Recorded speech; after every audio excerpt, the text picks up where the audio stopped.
So next concept is what is stock exchange. Stock exchange मतलब क्या? सो पहले इसको समझ लो, स्टॉक मतलब क्या। ये स्टॉक मतलब क्या, जो आप अगर बिजनेस करते हो और आपके बिजनेस में जो स्टॉक होता है उस स्टॉक की बात कर रहे हैं कि हम? नहीं, ये वो स्टॉक नहीं है, ये हम कोई क्लोजिंग स्टॉक की बात नहीं कर रहे हैं। स्टॉक का मतलब होता है, जैसे अभी हमने पहले पढ़ा था शेयर। शेयर जब एक सिंगल शेयर होता है या सिंगल स्क्रिप होती है हम शेयर बोलते हैं, लेकिन कंपनी के परस्पेक्टिव से उसको स्टॉक बोला जाता है। जब जब टू और मोर, ये इसको टू और मोर बोल दो तो इसको हम लोग स्टॉक बोलते हैं, स्टॉक। ठीक है, सिंगल शेयर मैं बोलूंगा मेरे पास में रिलायंस का शेयर है, मेरे पास में जेएसडब्ल्यू का शेयर है, मेरे पास में इसका शेयर है, उसका शेयर है, लेकिन from the overall point of view या from company point of view जब ये मल्टीपल शेयर्स को क्लब करते हैं हम लोग क्या बोलते हैं? स्टॉक, कि इतने स्टॉक है। तो आप एक्सचेंज कर सकते हो इसको, शेयर की जगह पे आप स्टॉक भी बोल सकते हो कि इसका स्टॉक मैंने बेचा, वो स्टॉक बेचा, ये स्टॉक खरीदी किया। सो आजकल जनरली वो वर्डिंग यूज होता है, बट एक टेक्निकल डिफरेंस बता रहा हूं मैं आपको। ठीक है, सो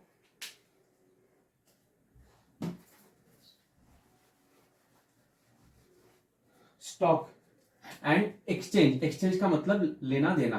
ठीक है, लेना और देना। अब स्टॉक एक्सचेंज, स्टॉक एक्सचेंज क्या है and why it is needed, क्यों जरूरी है।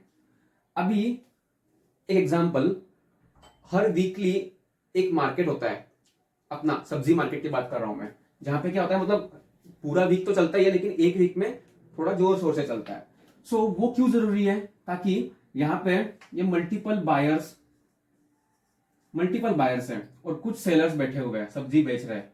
ठीक है, सो अब इन लोगों को और इन लोगों को एक कॉमन प्लेस पे लाया जाए ताकि ट्रेडिंग हो सके।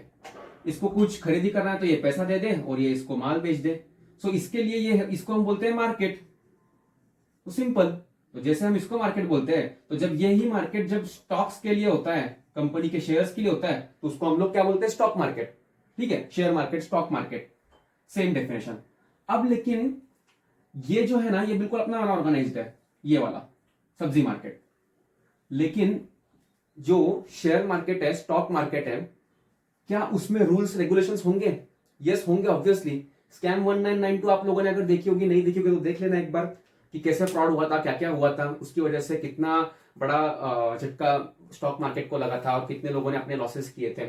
सो इसको रेगुलेट भी करना पड़ता है, राइट। स्टॉक एक्सचेंजेस को, वापस ट्रेडिंग करने वाले लोगों को, क्लियरिंग करने वाले लोगों को, सबको रेगुलेट करना पड़ता है। और इन सब का बॉस है SEBI, securities exchange board of India. ठीक है, उसको हम आगे पढ़ेंगे और, बट ट्राई टू अंडरस्टैंड कि व्हाट इज स्टॉक एक्सचेंज।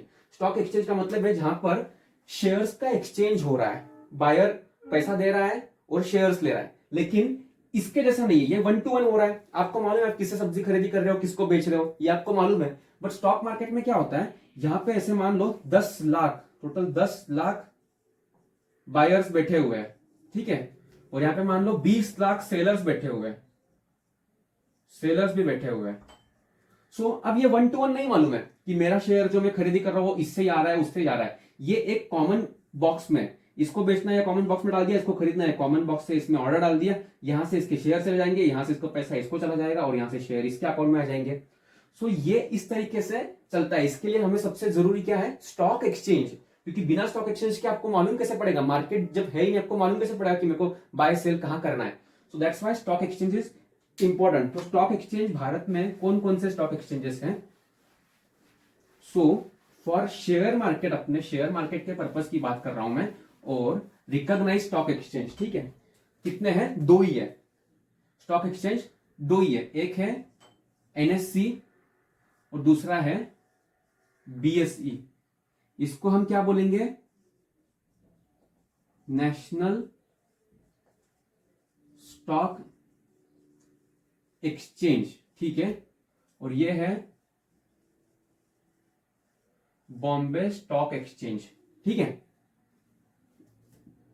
ये सबसे ओल्डेस्ट है, एशिया में भी सबसे ओल्डेस्ट है ये, और ये एनएससी नया है। ठीक है, सो एनएससी और बीएससी। सो कभी आपने देखा होगा एनएससी की जब बात चलती है तब ये आपने वर्ड सुना होगा, निफ्टी और जब बीएससी की बात चलती है तो यह आपने वर्ड सुना होगा सेंसेक्स। सो निफ्टी क्या है और सेंसेक्स क्या है ये हम डिटेल में पढ़ेंगे, लेकिन अभी समझ लो एनएससी जो है ना, इसका एक बेंचमार्क, अपना खुद का बेंचमार्क कि मैं एनएससी, मेरे ऊपर जितनी भी ट्रेडिंग हो रही है उसको मैं रिप्रेजेंट कैसे कर रहा हूं टॉप 50 स्टॉक्स के साथ में। सो वो निफ्टी, तो ये निफ्टी मतलब निफ्टी 50 ये इसका है और इसका नाम है Sensex. So Nifty 50 is the benchmark index of National Stock exchange. ठीक है, नेशनल स्टॉक एक्सचेंज में जितनी भी ट्रेडिंग हो रही है, हो सकता है यहाँ पे 2000 से ज्यादा कंपनीज हो टोटल, लेकिन ये जो निफ्टी 50 है ना, ये top 50 companies, blue chip company, जिसमें काफी ज्यादा लिक्विडिटी है। मतलब आप उस शेयर को अगर बेचने जा रहे हो तो खरीदने के लिए कोई ना कोई बैठा हुआ है, और अगर आपको खरीदना है तो बेचने वाला भी कोई ना कोई बैठा हुआ है। ऐसा कंपनी, ऐसा शेयर जैसे रिलायंस, अब रिलायंस ब्लू चिप है, yes. JSW Steel blue chip है, यस। टाटा ब्लू चिप है, यस। सो वो कंपनीज का मिला के एक इंडेक्स बनता है। So Nifty 50 is the index of National Stock Exchange, जिसमें 50 शेयर्स को उन्होंने लिया है, टॉप 50 शेयर्स, और उस हिसाब से उन्होंने अपना एक इंडेक्स बनाया है।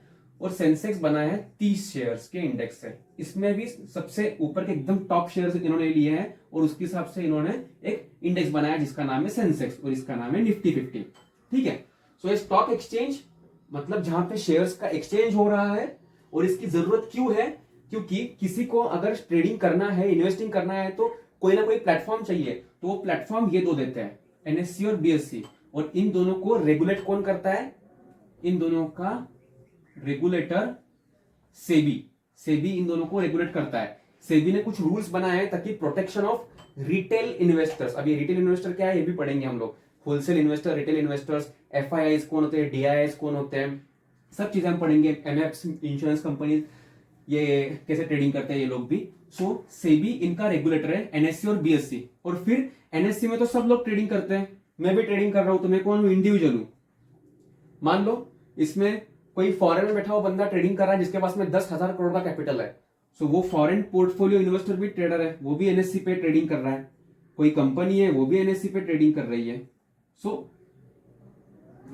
इस एक्सचेंज के ऊपर ट्रेडिंग करने वाले काफी सारे लोग हैं, इंडिविजुअल्स भी है, एफपीआईज भी है, कंपनीज भी है, लेकिन इसमें सबसे ज्यादा होते हैं इंडिविजुअल्स। इनको हम लोग बोलते हैं रिटेल इन्वेस्टर्स। ठीक है, जो कि बहुत ज्यादा क्वांटिटीज में होता है। Okay, so what is stock exchange? Is NSC and BSc. और इसकी जरूरत क्यों है?